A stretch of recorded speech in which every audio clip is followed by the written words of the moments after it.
The grand hall of the Velkari Palace gleamed under 3 suns. Crystal pillars reached toward the sky, each one carved from a single piece of blue stone. Thousands of guests filled the massive space, their voices echoing off the walls. Today was special.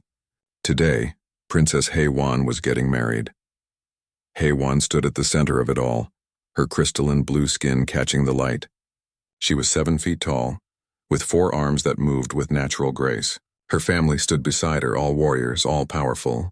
They were Velkari, one of the strongest races in the galaxy. They could move mountains with their minds and win battles with their strength. Next to her stood Deho. He was human. He looked small beside his new wife, barely reaching her shoulder. His skin was pale compared to her blue glow. He had only 2 arms. He wore simple diplomatic robes that seemed plain next to the armor and jewels of the Velkari nobles. Many guests whispered about him. Why would a princess marry such a weak creature? Deho heard the whispers. He always heard them. But he smiled gently and held Heywan's hand. She looked down at him with such love in her eyes.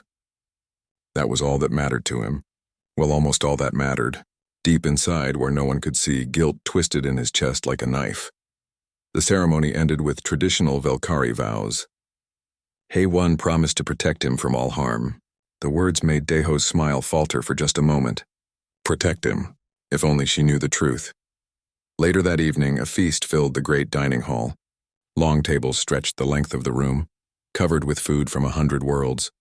Velkari nobles ate and drank and told stories of their battles. Deho sat quietly, eating small portions. He watched Heywan laugh with her family. She was happy. That made the guilt worse. General Tai Yang, Heywan's older brother, stood up. He was even taller than his sister, with scars across his arms from countless fights. His 4 hands held a large cup of wine. He looked at Deho with cold eyes. A toast, Tai Yang said loudly. Everyone stopped talking. To my sister, the finest warrior in our family. May her new husband learn to stay out of her way when she goes to battle. Laughter filled the room. Heywan's face darkened with anger, but Deho touched her arm gently. He smiled at Tai Yang and raised his own cup. The general sneered and sat down. Around them, nobles whispered again. So weak, they said. Can't even defend his own honor. That night in their private chambers, Heywan paced back and forth. Her 4 arms moved as she talked, angry and upset.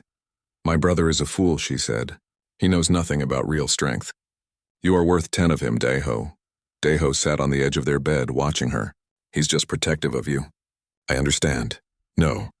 Heywan stopped and knelt before him. Even kneeling, she was at eye level with him. She took his face in 2 of her hands. You are kind. You are wise. You see solutions where others see only violence. That is true strength. Her words touched his heart, but they also made the guilt heavier. He loved her so much. But she didn't know who he really was. She didn't know what he really was. He smiled and kissed her forehead. Thank you, my love. The next day, Heywan took Deho to the training grounds.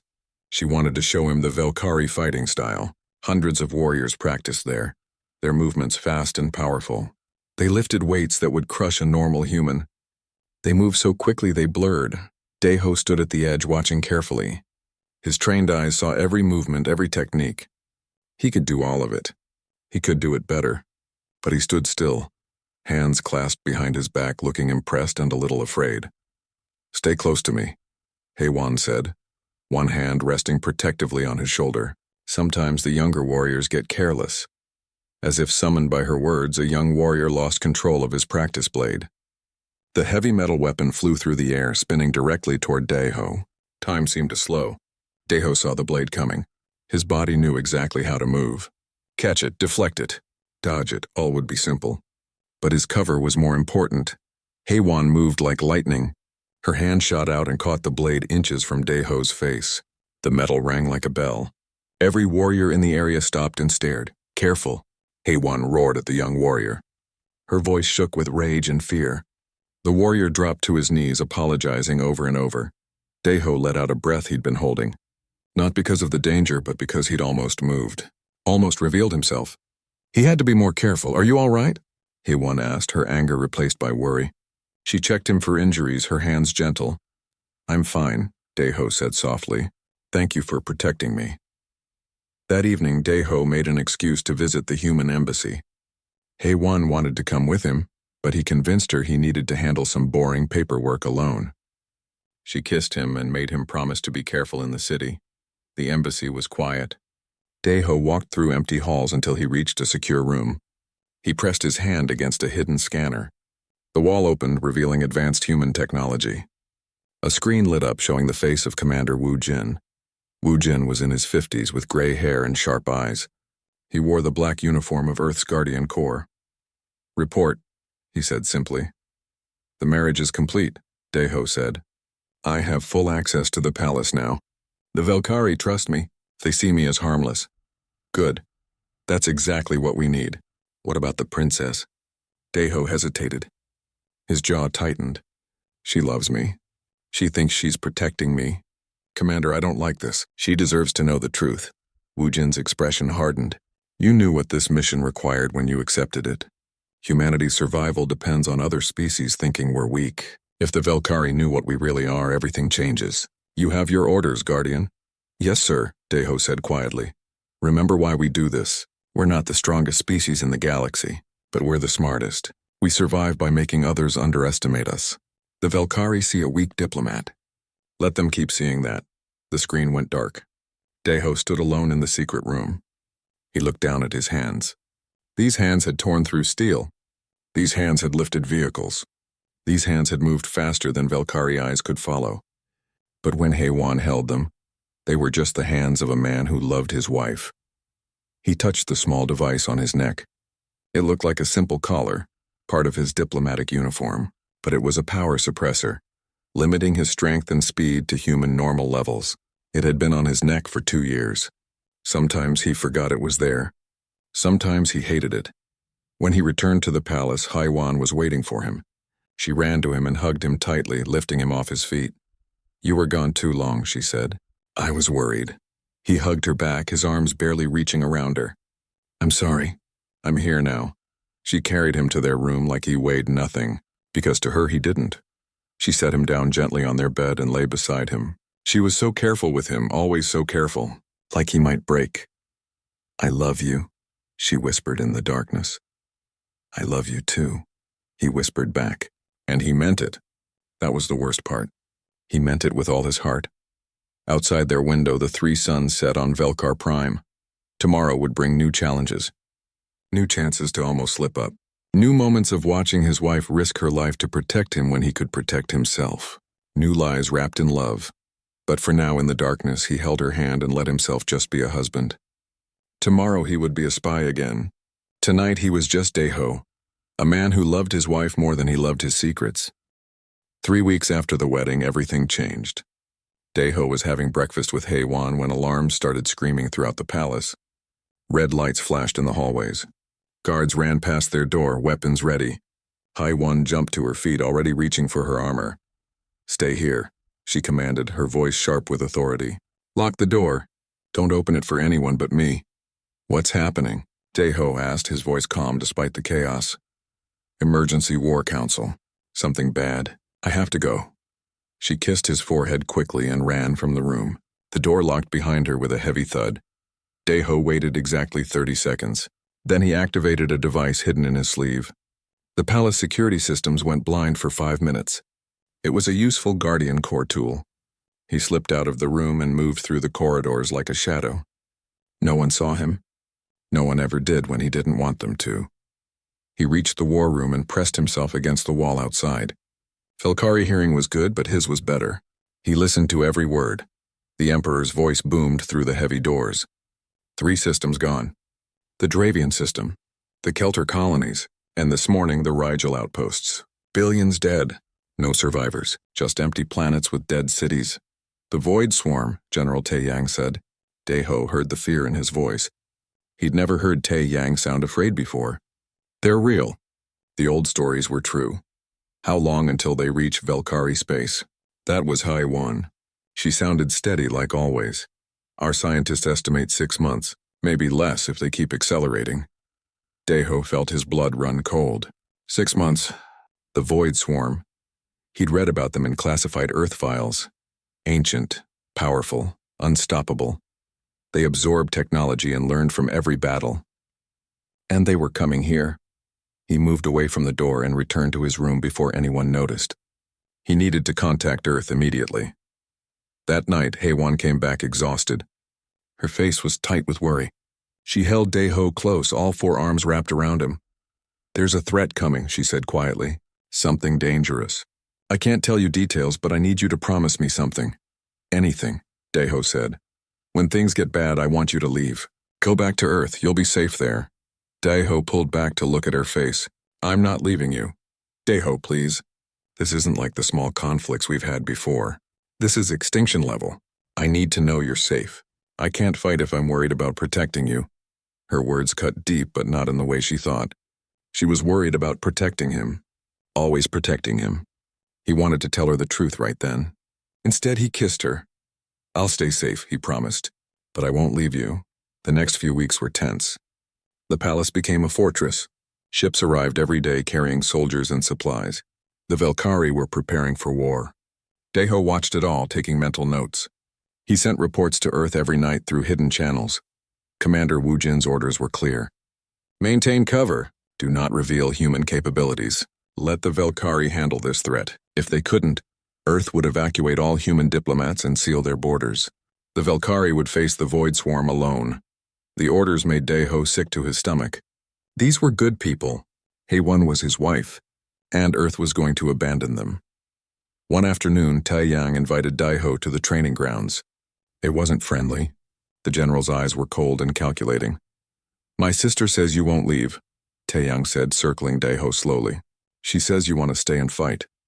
"I want to stay with Heywan," Daeho replied carefully. "You'll be a liability. A distraction. In battle, she'll try to protect you instead of fighting. You'll get her killed." Taiyang stopped directly in front of him. "Unless you can prove you're not completely useless."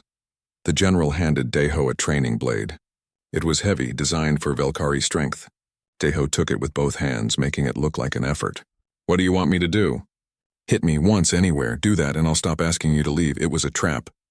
Taiyang wanted to humiliate him, show everyone how weak humans were. Daeho knew he should refuse. But Taiyang's words about Heywan getting hurt because of him struck too close to home. They moved to a training circle. Warriors gathered to watch. Word spread quickly. The human was going to spar with the general. This would be entertaining. Daeho raised his blade. He moved slowly, clumsily, like someone who'd never held a weapon before. Taiyang didn't even bother with a blade. He used his bare hands. The spar lasted 5 seconds. Taiyang moved faster than a normal eye could follow. He disarmed Daeho, swept his legs, and pinned him to the ground. The watching warriors laughed. Some cheered. Daeho lay on his back, breathing hard, looking defeated. But inside, he was calculating. Taiyang's speed was impressive. His technique was good. But Daeho had seen 17 different ways to counter every move. His suppressor had held him back. Without it, he could have ended the fight in half a second. "Pathetic," Taiyang said, standing over him. "You can't protect yourself, let alone my sister. When the swarm comes, do the honorable thing, leave." Daeho stood up slowly, wincing. He'd let Taiyang hit him harder than necessary. Now he had real bruises to show Heywan. When she saw them that evening, her rage was terrible to witness. "He did this?" she roared, examining the purple marks on Daeho's arms. "My own brother?" "It was my choice," Daeho said calmly. "I wanted to try." He was right, though. "I can't fight like a Velkari. You don't need to." Heywan was pacing again, all four arms clenched into fists. "You're a diplomat. Your weapons are words and wisdom, not blades. Taiyang is a fool who only understands violence." She stormed out to confront her brother. Daeho sat alone, touching his bruises. They hurt. He'd forgotten what pain felt like. The suppressor didn't just limit his strength. It made him vulnerable, fragile, human. That night, an alarm woke them both. Not a drill this time. Real danger. Heywan bolted upright, instantly alert. "Intruders in the palace," she said, reading a message on her wrist device. "Stay here." "I mean it, Daeho." She grabbed her weapons and ran. Daeho counted to 10 this time. Then he followed. The corridors were chaos. Guards ran everywhere. Energy weapons fired. Screams echoed off stone walls. Daeho moved through it all, unseen as always. He followed the sounds of fighting to the throne room. What he saw made his blood freeze. Creatures he'd only seen in Earth's classified files. Void Swarm Scouts. They were 6 feet tall with black shells and too many limbs. Their movements were wrong, unnatural like insects and machines combined. And they were fast. HFY fought 3 of them at once. Her blade moved like lightning. Her psychic powers threw them back. But there were too many. One got past her guard and struck her shoulder. Blue blood splattered the floor. Daeho's body moved before his mind caught up. 3 steps forward. His hand shot out. He grabbed a guard's fallen spear. It felt light as air in his grip. His muscles remembered what to do even if his suppressor tried to stop them. The creature lunged at HFY's exposed back. Daeho threw the spear. It flew straight and true, faster than it should have. The spear took the creature through its center mass, pinning it to the wall. HFY spun around, shocked. She saw Daeho standing there, still in his sleeping clothes, arm extended from the throw. Their eyes met across the room. For a moment, time stopped. Then more guards arrived, overwhelming the remaining creatures. The fight ended quickly. But Daeho knew damage was done. HFY had seen him throw. She'd seen him move too fast with too much accuracy. She'd seen a crack in his carefully maintained facade. Later in their room, she bandaged her wound in silence. Daeho waited for her to speak. Finally, she did. "That was a good throw," she said carefully. "Very good. Too good for someone who's never trained." "Adrenaline," Daeho said. "Fear, I just got lucky." She looked at him for a long moment. He could see her thinking, questioning. But she wanted to believe him. She needed to believe he was what he appeared to be. So she nodded. "Lucky," she repeated. "Yes, very lucky." But the doubt was there now. A seed planted. And as the void swarm drew closer with each passing day, Daeho knew his secrets were running out of time. One way or another, the truth would come out soon. The only question was whether it would come too late to save everyone he loved. They came early. The void swarm was supposed to take 6 months to reach Valkyrie space. They arrived in 4. Their fleet dropped out of hyperspace like a dark cloud covering the stars. Thousands of ships, all black and organic-looking, all wrong. Daeho stood at the palace window watching the sky turn dark. HFY was already in her battle armor, all 4 hands checking her weapons. She'd been preparing for weeks. Every Valkyrie warrior had. The entire empire held its breath. "The evacuation ships are ready," HFY said without looking at him. "All diplomats and civilians are leaving. You need to go now." "No," Daeho said simply. She turned to him, her face hard. "This isn't a discussion. I'm ordering you to leave. As your wife and as a princess of this empire. I'm staying." His voice was quiet but firm. "I won't leave you to face this alone." For a moment he thought she might physically carry him to the ships. But then the first explosions lit the sky. The battle had begun. She grabbed his face with 2 hands, kissed him hard, and ran from the room. He heard her shouting orders as she went. Daeho locked the door behind her. He pulled out his hidden communicator. Commander Wu Jin's face appeared on the screen. "The swarm is here," Daeho said. "They're attacking Velkar Prime. Request immediate support." Wu Jin's expression didn't change. "Negative. Orders stand. Maintain cover and evacuate. They'll be slaughtered. The swarm is too strong. We need to help them. Guardian Daeho, you have your orders. If the Velkari fall, we cannot risk exposure. Humanity's long-term survival depends on maintaining our strategic position. Leave now." "That's a direct command." Daeho looked at the screen for a long moment. Then he reached up and touched the suppressor on his neck. "I'm sorry, Commander. I can't follow those orders. Guardian, if you remove that suppressor, you will be court-martialed. Your career's over. Do you understand?" "Yes, sir." "I understand." Daeho's hand didn't move from his neck. "My wife is out there. These are good people. I won't abandon them to die. Court-martial me if you want, but I'm done hiding." He ended the transmission. Then he unclasped the suppressor. It fell from his neck and clattered on the floor. The change was immediate. Power flooded through his body like electricity. His senses sharpened. He could hear every explosion outside, every scream, every weapon firing. He could feel the vibrations of ships fighting in space. His muscles felt alive for the first time in years. This was who he really was. This was what he'd been hiding. He opened a hidden panel in the wall and pulled out his real uniform. Black armor with no markings, a Guardian Corp combat suit. He'd kept it hidden since arriving on Velkar Prime, hoping he'd never need it. He put it on quickly. It fit like a second skin. Then he ran. Not the careful walk he'd used for 2 years. Real running. His speed was incredible. He moved through the palace corridors in a blur. Guards saw only shadows. He reached the throne room in seconds. The scene was chaos. Void swarm creatures had breached the walls. They poured in through broken windows and shattered doors. Velkhari warriors fought desperately, but they were being pushed back. The creatures learned and adapted to every tactic. When psychic attacks worked, they developed resistance. When blades cut them, they grew armor. Deho saw Haywan near the center of the fighting. She was magnificent. Her forearms wielded 2 blades and cast psychic attacks. Bodies of swarm creatures lay around her, but she was bleeding from a dozen wounds.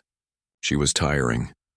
General Taeyang fought beside her, his elite guard forming a protective circle.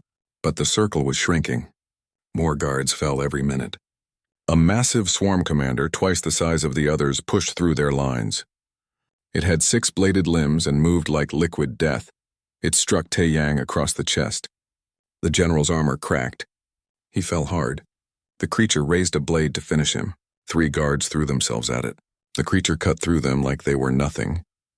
Haywan screamed her brother's name. She tried to reach him, but 10 more creatures blocked her path. She cut down 1, 2, 3. But they kept coming. She was going to watch her brother die. The swarm commander's blade descended toward Taeyang's exposed throat. Deho moved. He crossed 50 feet in half a second. His fist hit the commander's blade arm. The limb shattered. The creature's screech was cut short when Deho's other hand took its head clean off. Black blood sprayed everywhere. The entire throne room went silent. Every Velkhari warrior stopped fighting and stared. The swarm creatures paused, processing this new threat. Deho stood over Taeyang's body, black blood dripping from his hands. Haywan's voice broke the silence. "Deho?" He looked at her across the room. Even from a distance, he could see the shock on her face, the disbelief, the betrayal starting to form in her eyes. Then the swarm attacked again. 20 creatures rushed at him at once. Deho's body remembered years of training. He moved like water, like lightning. His strikes were precise and devastating. Each blow destroyed a creature completely. He didn't use weapons. He didn't need them. His body was the weapon. A creature lunged at his throat. He caught it midair with one hand and threw it into 3 others. They crashed into a wall hard enough to crack the stone. Another came from behind. He spun and kicked it so hard it flew across the room and through a window. The Velkhari warriors could only watch. Their fastest fighters looked like they were moving in slow motion compared to Deho. He was everywhere at once, a blur of black armor and deadly precision. In 30 seconds, he'd cleared half the throne room, but more creatures kept coming. The swarm was endless.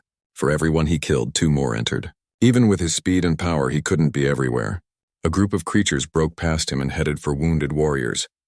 Haywan snapped out of her shock. She rallied the remaining warriors. "Form defensive positions. Protect the wounded. Move!" The Velkhari obeyed instantly.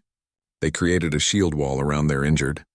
Haywan fought at the front, her movements sharp and angry. She kept glancing at Deho, her expression a mix of emotions he couldn't read. A massive piece of the ceiling broke free. It fell toward a group of wounded warriors who couldn't move. Deho saw it happening. He ran faster than thought and caught the stone pillar before it crushed anyone. It must have weighed several tons. He held it easily, his muscles barely straining. Then he threw it at a cluster of swarm creatures, crushing them flat. The building shook with another explosion. The space battle above them was getting worse. Through the broken ceiling, Deho could see Velkhari ships falling from the sky in flames. The swarm was winning in space too. Taeyang groaned and sat up, holding his cracked chest plate. His eyes focused on Deho. "You? What are you?" "Guardian Corps," Deho said, smashing another creature. "Earth Special Forces." "I'm sorry I lied. Guardian Corps," Taeyang repeated, disbelief in his voice. "Humans have soldiers like you?" "We have thousands like me, and we're not even the strongest." Deho grabbed a swarm creature and used it as a weapon to beat 2 others.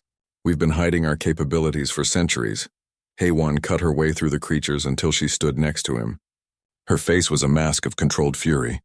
"We'll talk about this later. If there is a later." Her voice cut him deeper than any blade could. But she was right. Survival first, explanations later. If they survived, the tide of battle slowly turned. With Deho drawing the swarm's attention, the Velkhari warriors could regroup and fight more effectively. They pushed the creatures back step by step. But it wasn't enough. More swarm ships were landing outside. This was just the first wave. Then, like a miracle, new ships appeared in the sky. Sleek vessels with clean lines and powerful weapons. Human ships. The Guardian Corps fleet had arrived. Daeho's communicator crackled to life. Commander Wu Jin's voice came through, resigned but determined. Guardian Daeho, you disobeyed direct orders. But you were right.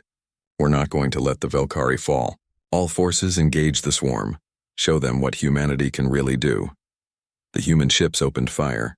Their weapons tore through swarm vessels like paper. In orbit above Velkar Prime, the battle's momentum shifted. The Void Swarm had never faced an enemy like this before. They were about to learn that humans had been hiding more than just their strength. They'd been hiding an empire. The human fleet filled the sky with light and fire. Velkari warriors stopped fighting to watch in awe. Ships that moved impossibly fast, weapons that destroyed swarm vessels with single shots. Tactics the swarm couldn't predict or adapt to fast enough. This was Earth's true military might, hidden for centuries, now unleashed. On the ground, Daeho fought like a force of nature. Swarm creatures that had overwhelmed Velkari soldiers fell before him like wheat before a scythe. His movements were art and violence combined. Every strike perfect, every dodge calculated. Years of suppressing his abilities had only sharpened them. A transport ship landed near the palace. Its doors opened and soldiers poured out. Guardian Corps warriors, all wearing the same black armor as Daeho. They moved with the same impossible speed. Each one was a weapon of precision and power. The swarm forces on the ground began to break. Ambassador Yuna stepped out of the transport, flanked by guards. She was a small woman with gray hair and sharp eyes. She'd been Earth's ambassador to Velkar Prime for 5 years. Everyone thought she was just a diplomat. They were wrong. Guardian Daeho, she called out formally. Commander Wu Jin sends his regards, and his displeasure at your disobedience. Daeho destroyed one final creature and turned to face her. I accept whatever punishment Earth decides. But I won't apologize for saving lives. Yuna almost smiled. He said you'd say that? He also said to tell you that sometimes disobedience is what makes the best soldiers. Now secure the palace. We'll handle the rest. The Guardian Corps spread out through the city. The swarm ground forces were being systematically eliminated. In space, the tide had fully turned. Swarm ships were retreating, unable to cope with human technology and tactics. The battle was being won. Daeho stood in the ruined throne room, breathing heavily. Not from exhaustion, but from the weight of what he'd done. Around him, Velkari warriors stared, some with wonder, some with fear, some with anger. Taeyang was on his feet now, supported by 2 guards. His eyes were fixed on Daeho with an expression that was hard to read. But Haewon's stare was the one that hurt. She stood apart from everyone, all 4 arms at her sides, her weapons dropped. Blue blood still dripped from her wounds. She hadn't taken her eyes off him since the fighting ended. The Emperor arrived, surrounded by his personal guard. He was old but still strong, with scars covering his crystalline skin. He looked at the human ships through the broken ceiling, then at Yuna, then at Daeho. Ambassador, he said to Yuna, his voice heavy with controlled anger. It seems Earth has been keeping secrets. Yuna bowed respectfully. Yes, Your Majesty, we have. For the protection of both our peoples. Protection? You call this protection? You've made fools of us, made us believe you were weak, helpless. All this time you've had power to rival any empire in the galaxy. Your Majesty, if I may, Yuna said carefully, we revealed ourselves today. We risked everything to save your people. That should tell you something about our intentions. The Emperor's expression didn't soften, but he nodded slowly. We will discuss this later. First, my daughter wishes to speak with her husband, if that's what he really is. The words hit Daeho like a physical blow. Haewon walked past her father, past her brother, past all the warriors. She walked straight to Daeho. Her face was unreadable. When she reached him, she grabbed his arm. Not gently. Her grip was tight enough to bruise. Come with me, she said. Her voice was flat, emotionless. That was worse than anger. She dragged him through the palace to their private chambers. The door slammed behind them hard enough to crack the frame. Then she let go of him and walked to the far side of the room. She stood with her back to him, all 4 arms shaking. The silence stretched. Daeho waited. He deserved whatever came next. Finally, she spoke. 2 years. We've been together for 2 years. Married for a month. Every day I protected you. Every night I worried about you. I was so careful not to hurt you. You seem so fragile. Her voice cracked on the last word. Haewon. Don't. She spun to face him and he saw tears running down her face. You watched me treat you like you were made of glass.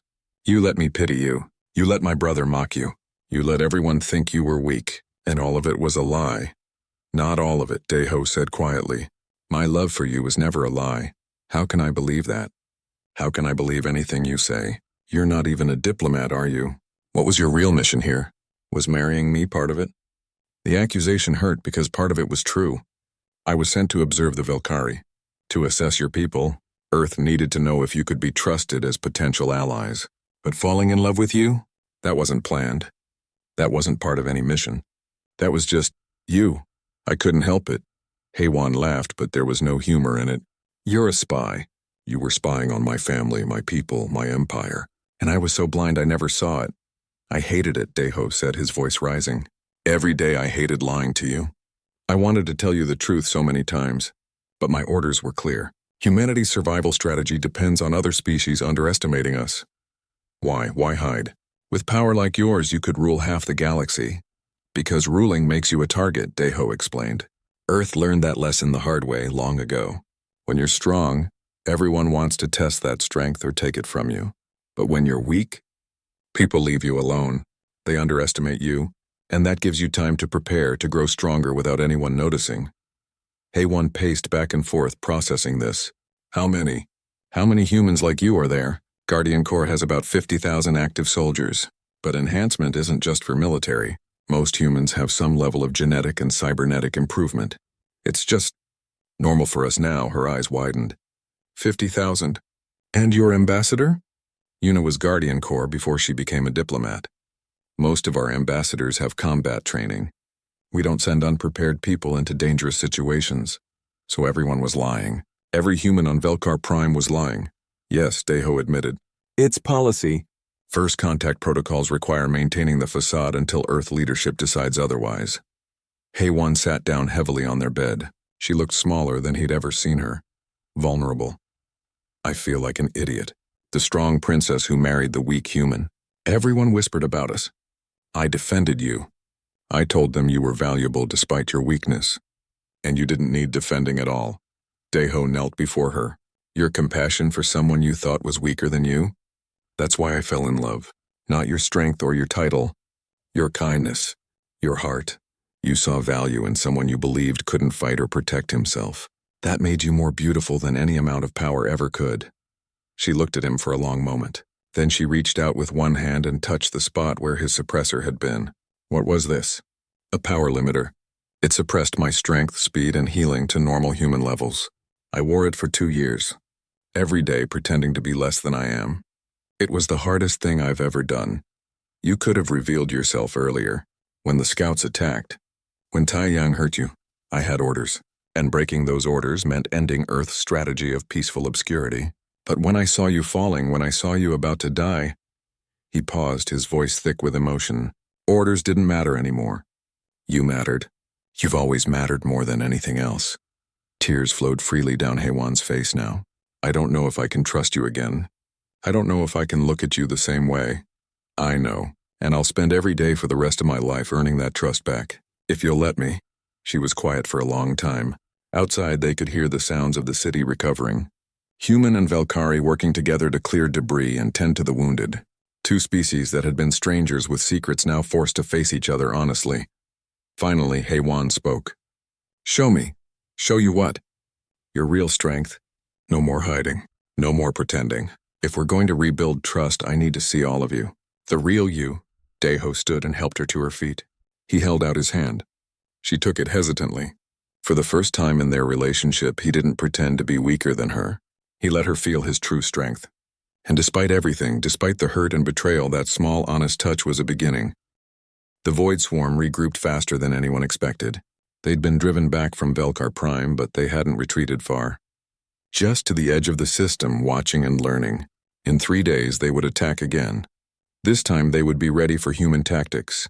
The palace had become a war room. Velkari generals stood beside human commanders, planning the defense. It was strange seeing them work together. Two species that barely knew each other, forced to trust each other or die. Commander Wu Jin had arrived personally, commanding the Guardian Corps' forces. He was a hard man, but fair. When he saw Deho, he nodded once. No smile, no words, just acknowledgement. Daeho was still technically facing court-martial, but that could wait until after they survived.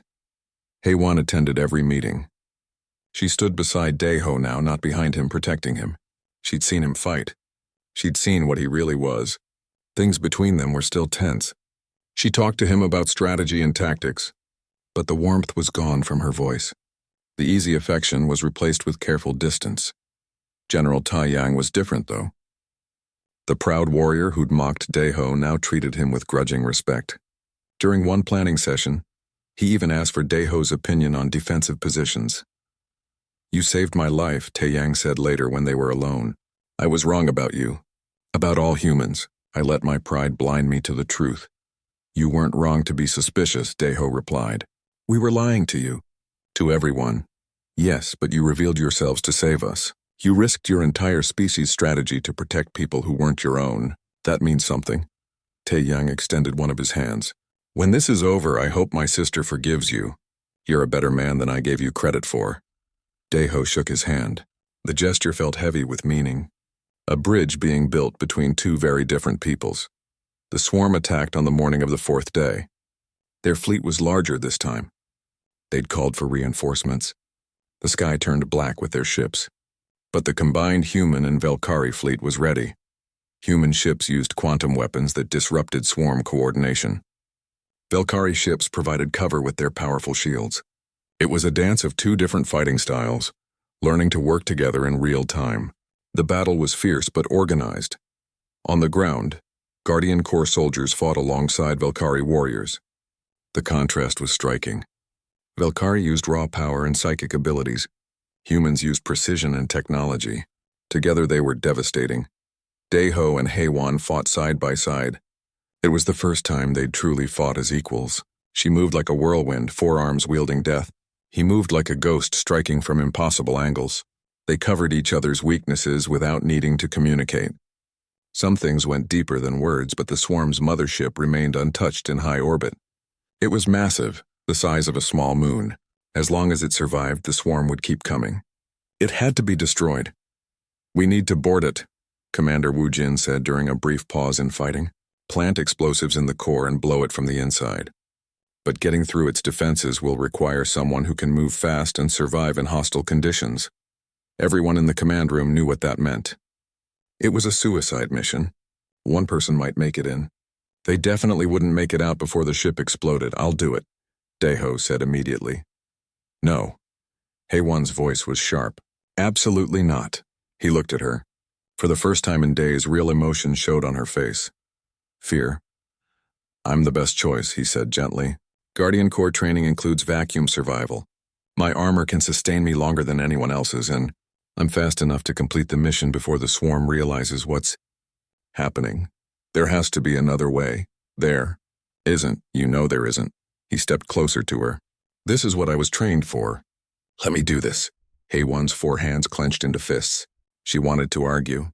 He could see it in her eyes. But she was also a warrior. She understood necessary sacrifices. "You come back," she said fiercely. "That's an order from your wife, not your princess." The word wife hit him hard. Despite everything, she still claimed him.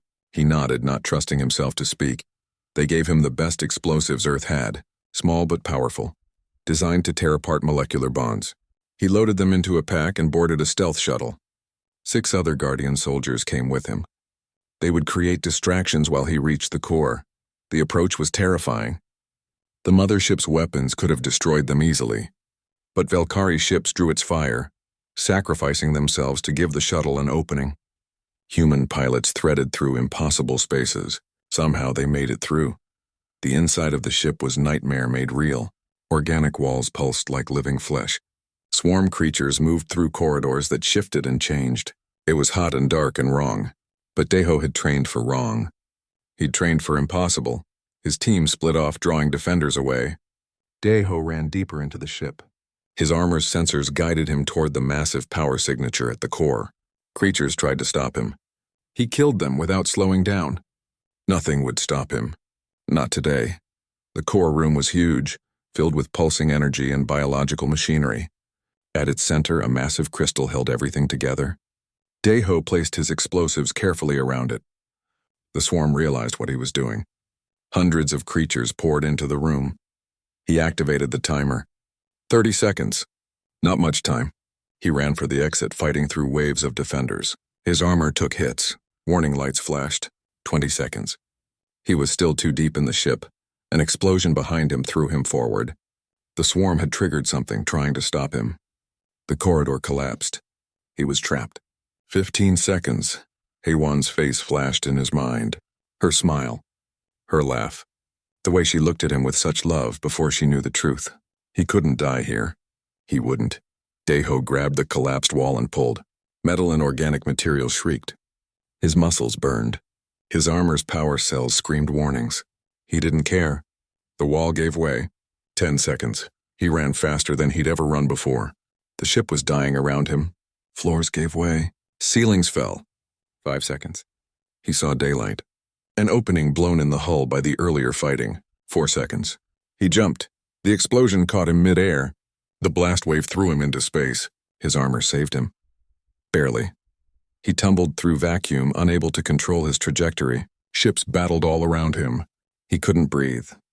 Couldn't think. Everything was pain and cold and silence. Then something grabbed him. 4 arms wrapped around his body. A Valkyrie rescue pod. HFY's voice crackled through his damaged radio. "I've got you. Hold on. Just hold on." The mothership exploded behind them. The blast was visible from the planet's surface. Without their mothership, the swarm fleet fell apart. Some retreated. Others were destroyed by the combined human and Valkyrie forces. The battle was over. They'd won. HFY woke up in the palace medical wing 3 days later. HFY sat beside his bed. All 4 of her hands were holding one of his. She looked exhausted. Her eyes were red from crying. "You're awake," she said softly. "The doctor said you'd be fine. Your healing factor is remarkable. Did we win?" His voice was rough. "We won. The swarm is gone. You saved everyone." She paused. "You almost died." "I promised to come back." Tears ran down her blue face. "When I saw you floating in space, not moving, I thought I'd lost you. And all I could think was that our last real conversation was me being cold to you, being angry. But HFY, even angry, even hurt, I never stopped loving you." He tried to sit up. She helped him gently. "I'm so sorry. For lying. For deceiving you. I understand if you can't forgive me. I was angry because I felt foolish. Because I thought you were weak and needed protecting. But watching you fight, seeing what you really are, you never needed my protection. Yet you let me give it anyway. You suppressed your true self to make me feel strong. That's a different kind of sacrifice." She leaned forward and kissed his forehead. "I don't care anymore about the lies. I care about the man who risked everything to save my people. The man who came back to me even when he could have died. That's who you really are. So we're okay?" he asked carefully. "We're okay. But from now on, no more suppressors. No more hiding. I want to know my husband as he really is." "Can you do that?" "Yes, I promise." 2 weeks later, representatives from both Earth and the Valkyrie Empire signed a formal alliance. Not as protectors and protected, but as equals. The galaxy watched in shock as humanity revealed its true capabilities to the wider universe. Across 100 worlds, human diplomats received new orders. The age of hiding was over. Humanity was stepping into the light. In the palace gardens of Velkar Prime under 3 setting suns, HFY and HFY walked together. He moved with his true strength now, no longer pretending to be less than he was. She walked beside him, not ahead, protecting him. "The Emperor wants us to be ambassadors," HFY said, "representatives of the human Valkyrie alliance. Traveling to other worlds, showing them what we've built together." Together? HFY smiled. "I like that word. So do I. No more secrets. No more hiding. Just us facing whatever comes next." He pulled her close. Even at full strength, holding her still made him feel weak in the best possible way. "Whatever comes next, as long as I'm with you, I'm ready." She laughed and lifted him off his feet, spinning him around.